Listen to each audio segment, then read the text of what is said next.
What's up guys, and today I basically sold one of my biggest positions, and that is NIO stock. So NIO is an incredibly popular stock across the retail investors and people like ourselves that are all buying into the market. NIO has been one of the hottest stocks of the last 2 years, and it had some crazy gains. I decided today that I was going to sell this stock. So there's a couple of reasons behind that, and we're going to get into this each and every one of them.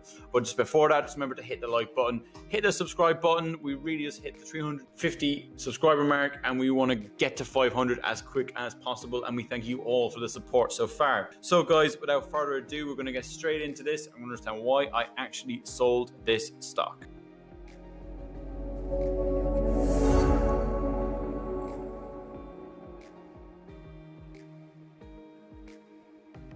So everyone has been looking for the next Tesla. Everyone wants to seize the gains that have happened to Tesla the last 4 or 5 years, and everyone's looking for the next stock that will produce the same amount of gains and automatically look at the EV market. So I never bought really into Tesla. I held shares and I sold them for a quick profit in the past. But I decided I'll try and pick up on the next stock that could potentially do the same sort of thing. So I looked at NIO in its infancy and I started buying it at around $5 to $7 originally, and I sat there and I watched this thing go all the way up to 64, 65 at its peak, and I was like, geez, how much more can this go? Like, so I bought on the way up. I averaged up and ended up in a nice profitable situation. But I just kind of thought about it this week, increasing fears that have been happening, that I just thought, no, maybe this isn't the correct decision to have one of the largest positions that I have that amount of money in it. Maybe look for something maybe a bit safer, a bit more reputable, and maybe not as risky. So the number one reason is why I have sold NIO stock is because of the regulatory issues with China. So the regulatory issues with China are always going on. They're never going to be going away, unless it comes to a whole situation where it is a complete delist from the stock exchange, which is quite possible, because you don't know what the Chinese government is going to do. You can see things like DD recently. This is what really kind of sparked me to think about this, with the DD that listed recently in the US was asked to delist from the US stock exchange.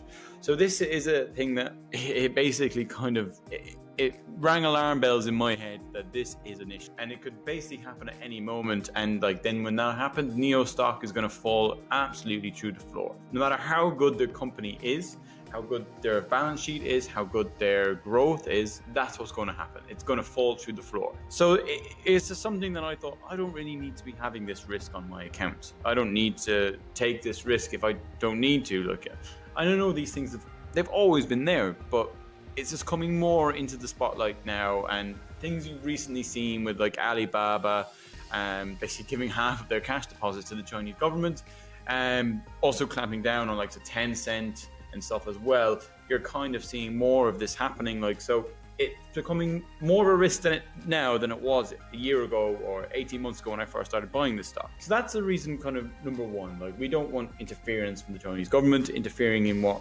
we're doing over here. Plus, we don't get to see what is actually happening on the ground.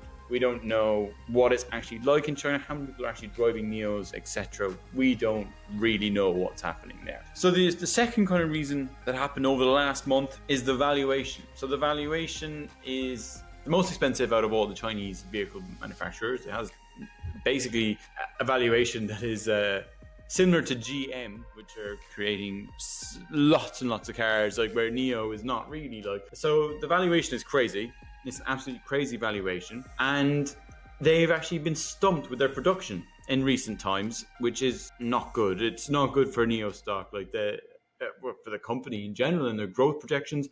It's not good that they've had all of these issues with production, and I know a lot of the world does, with these supply shortages that we've had all around the world. So these are issues that are happening everywhere, and every company is affected by it, but NIO was extremely affected by it. So NIO's deliveries fell 27% from last year, which is absolutely crazy. From the year-over-year growth to go down by 27% from month for October, which is absolutely crazy. And it's basically, they only had 3,667 compared to September of 10,628, which is ridiculous. So they had a production limited output for 10 days last month, which stopped production, and ended up with this large decline in the amount going out, and compared to XPeng, who basically did very, very well. Like they sold over about 10,000 vehicles. Like, so when you're looking at the valuation, you're looking at how they've had issues with supply chain and basically delivering orders compared to XPeng. It just raises red flags. Like, it just raises red flags, along with the regulatory issues. So you've got two major issues there standing out. And number three is something I've known for a long time, and it is reverting back to the China thing. You don't own shares technically in these companies. They're like shell shares, may they be in the Cayman Islands or the British Virgin Islands, something like that. They're a shell company that you own. You don't actually own the direct shares, as Chinese companies cannot actually list their direct shares outside of China. So you don't actually own it. So that's a bit of an issue as well. Like, and thinking more of the regulatory concerns that are coming in from reason number one, potential delistings, then you're thinking you don't actually own the shares. You couldn't even do anything if it came to a point where you wanted to do something. About trader fraud or any of them kind of things, you can't do anything because you don't actually technically own any shares in the company. We also don't know about the audits and stuff. Like, we don't know if they're entirely correct. So it's also something that you have to think of too. So with all these reasons, like, I decided to sell the entirety of my NIO stock, and I ended up with a position and around 50 to 60%, between 50 and 60% up overall, as like averaged up in price, and I sold it around the $40 mark. So I still got a healthy profit from the ones that I bought initially at around $5, but I kept averaging up. Like, so even though I was buying some when they were on the way down at like 50, so I lost money on them shares, technically, so to speak. So yeah, like, it was a decision that I didn't take too lightly. It's always been a good position, a good performer for me. And it just kind of came to a point there, and I was like, look, I can put my money elsewhere, which I feel it will be safer. It could also do a similar amount of return. So I decided to put it in a different stock. So I reinvested the money that I took from NIO, and I have it now in a different stock. So we're going to have to see just how that's going to perform. Like, I'll make a video on my new stock that I purchased recently. It's going to be very, very good. I think, like, it's got all the makings of a fantastic stock with a multi-bagger of returns. We're talking possibly 200-300% over the long term, and it's definitely in an area that is expanding massively. So I saw that it takes away a lot of these concerns. Like, it's still a bit of a riskier play, but it takes a lot away of these concerns that came with NIO. So I know a lot of people do hold NIO stock. I hope this kind of possibly is giving you a bit of insight of what is actually going on over there, and why tensions with the US, and just an example with Didi getting delisted and being requested to be delisted in recent times, and competitors gaining on NIO inside China. They are valid reasons. Like, things have fundamentally changed. I feel, not potentially with the business, but with the overall relation between US and China getting delisted, that is something that is changing with the business, and it does warrant something that you potentially want to be getting rid of. You have XPeng, you have Li Auto also catching up on NIO as well inside China, and like, look, it possibly might not.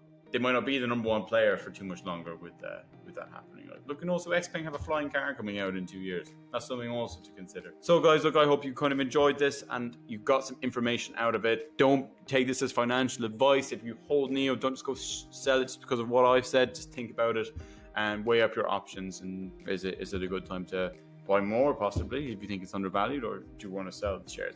So guys, remember, just hit the like button, hit the subscribe button, and also do you want to check out our sponsor of 35mm vintage. The link's all down in the description. And if you want to get some free Bitcoin with Nexo or BlockFi, check out them referral links down below too. And we will see you in the next one. Thanks guys.